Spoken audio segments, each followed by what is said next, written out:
Hi, it's me again with Corel Draw Tips and Tricks. Just playing around, and I've always liked drawing. I'm going to call it geometrical, but I don't know if that's the right terminology. But this is so easy. And every time you do it, it might be a little bit different.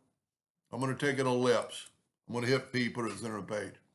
I'm going to make that ellipse a 1/2 inch wide. Then I'm going to go to object and convert the outline to an object. By doing that, I can take away the fill and add an outline. Now, like I said, every time you do this, it'll be different. I'm going to hit the plus key on the keyboard and I'm going to move that, holding down the control button. Well, evidently I didn't make a copy of it. I'm going to use Control D this time. I don't like to in this case because in just a second when I Control D again, well, if I would have Control D that one, it would have moved. Now I'm going to move this one over here. And what I'm looking for is separation, and I'm doing pretty good. So I'm going to hit the plus key on the keyboard or Control D. Now I'm holding down the control. I don't like the, see, that's the only problem. That center could be a little bit different. But let's see what it looks like. Control D, get that X, move it down, hold down the control button. And now what I'm going to do is I'm going to group this together, Control G, and I'm going to bring in a rectangle holding down the control button, and I'm going to hit P. And this is where you kind of got to think about it. This curvature is going to be going down. So it's, your preference. Holding down the shift key and just kind of bring that in. They're still going to be going down, but that might look pretty cool. So now what I'm going to do, I group those together. I'm going to select everything and I'm going to go to the intersect tool.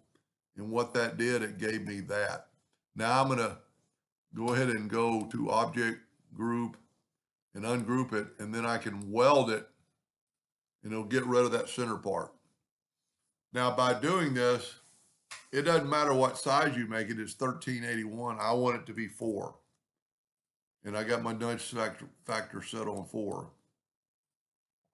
What's nice about this, it has closed ends.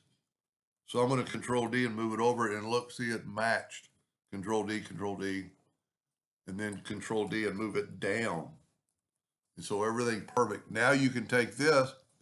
We've got lines between them, but they're matching. They're perfect. So I'm going to select everything. I'm going to weld it, and the lines go away. Now you cannot just go over here and, well, you can.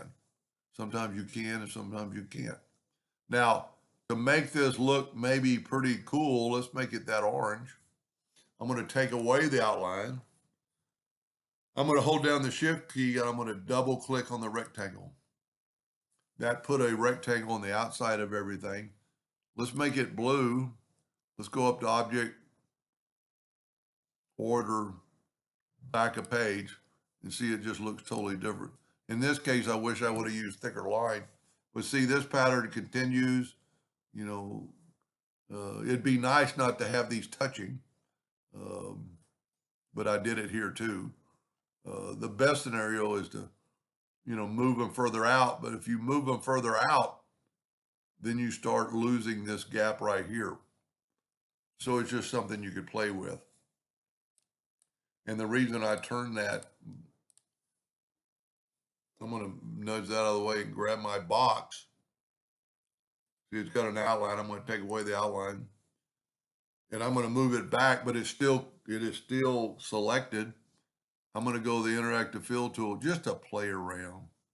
I like playing around and, make it blue on this side. So it just kind of stands that out. Maybe let's put yellow over there. It really makes it stand out.